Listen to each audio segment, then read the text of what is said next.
Malifaux is a miniature game that I played in the past and that I enjoyed quite a bit. I like the theme and the feel of the theme, which is a hybrid between steampunk and horror with some fantasy thrown in for good measure. I like the fact that it is based on a card-driven system, which puts a limit to the luck factor that you may have in games where dice are used to resolve combat and to resolve actions. The cards, of course, create a limit to that, because if you use certain good cards earlier, you're not going to have them back in your hand until you reshuffle the deck. Or, of course, you can use abilities to manipulate that and get cards back, but again, in that case, still using abilities as a matter of strategy and selecting models rather than just sheer luck. A lot of good things about Malifaux. So I played it in the past, and recently I decided to play it again. I went back to it and I wanted to try some new models, some new crews. And in this video I'm going to tell you about some models that have been added to the Malifaux universe in the Storm of Shadows expansion. There's a manual that tells you about the Storm of Shadows units, and then you do not have to buy all of the units. The manual tells you about a lot of units. You can buy whichever you want. You can use the manual to get a better sense of what the units can do. There are nice write-ups about the units. There are narratives that are added to increase the sense of theme, to flesh out the world around these new units.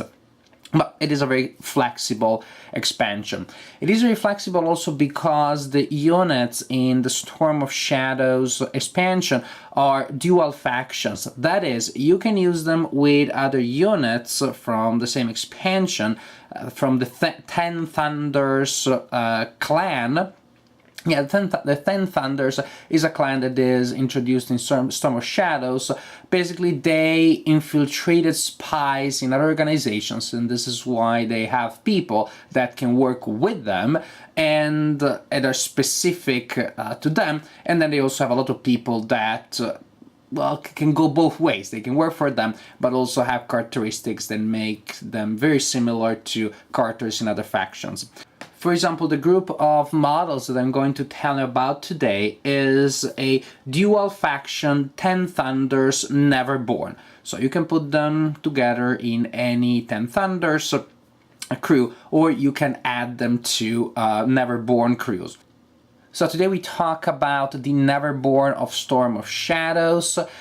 And they all share something in common thematically. They all have to do with the world of gambling and casinos. These are pretty much the people and monsters that work in the casino of Malifaux. And they also have to do with another thing, with this strange energy called Brilliance. They feed off Brilliance, they give Brilliance to other people, they manipulate Brilliance. Brilliance is this mysterious energy that makes figures looking a little shiny. I guess it's very convenient for a couple of things, like reading in bed, but also in the battlefield, these creatures, these characters can use Brilliance in a variety of ways. I will tell you about some of those. The main figure of the Neverborn of Storm of Shadows is this guy here, Jakab Lynch. He's a gambler. Some of his abilities have to do with manipulating cards. For example, he can use one of the ones in his deck as a red joker, and it's pretty good if you know Malifaux to have 2 red jokers in your deck. He always cheats Fate last in an opposed duel, which is pretty good too. And once per game he can discard his entire hand and draw a new one. Also, he has other abilities, but these ones are the most specific that he has. But Jakab Lynch's most important ability is to summon this guy here, called the Hungering Darkness. Big, scary, very heavy hitting totem. Incredibly powerful.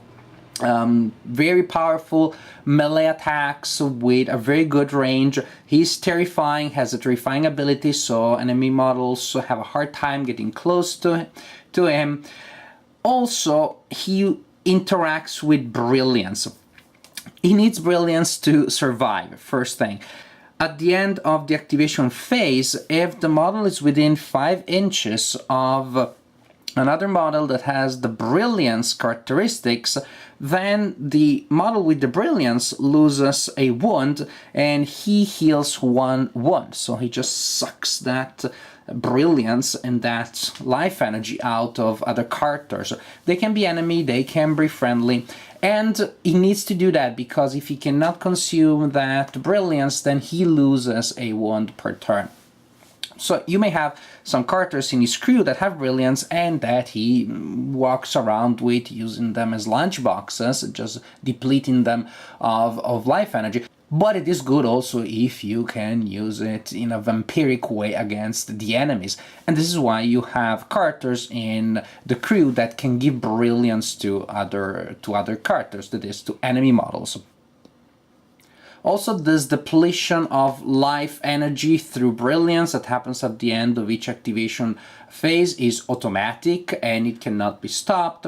On top of that, the Hunger in Darkness has an action called Consume Brilliance that allows the character to do precisely the same thing that he does at the end of an action phase. That is, to remove life from other characters that have Brilliance and to give that life energy, those wound points, to himself. He has a spell that will give enemy models Brilliance, and he can manipulate enemy models also in other ways. That is, he has a spell that allows him to control enemy models. The enemy models, they cannot kill themselves, but they can go in directions where they shouldn't be going, they can attack their own friends. Always fun, I find, to take mind control of your enemies. Other models in the crew are the Beaconers, these attractive ladies. Think of them as sirens. For example, their range attack is called Honeyed Words, which uses willpower instead of combat and ignores cover.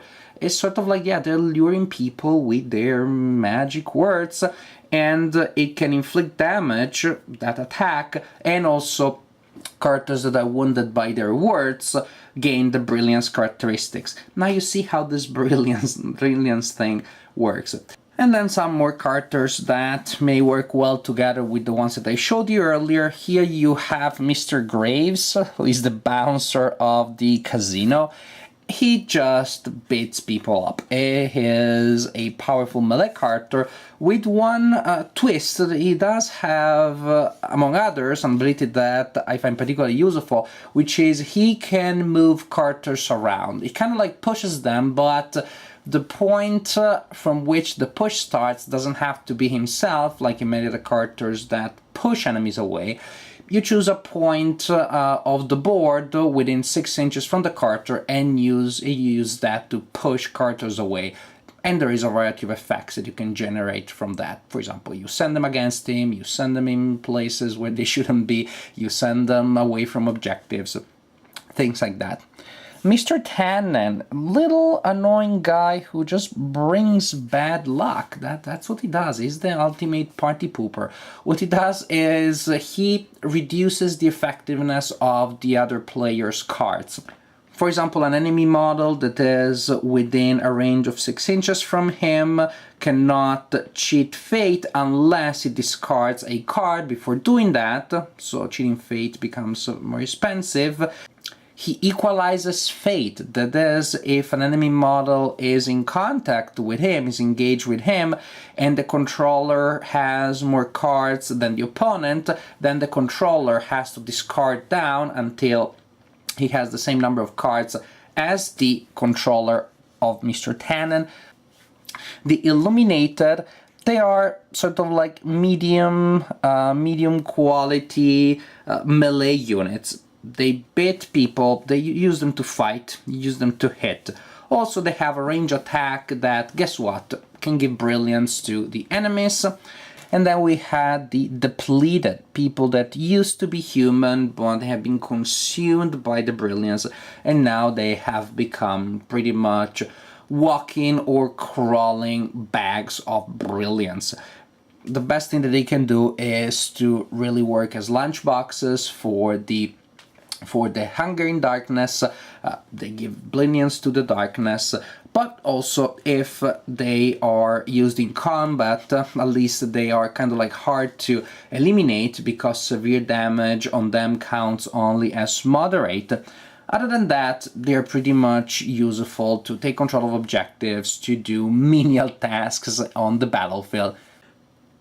In conclusion, I like this new crew, I like this new group of people, monsters, and creatures of various origins.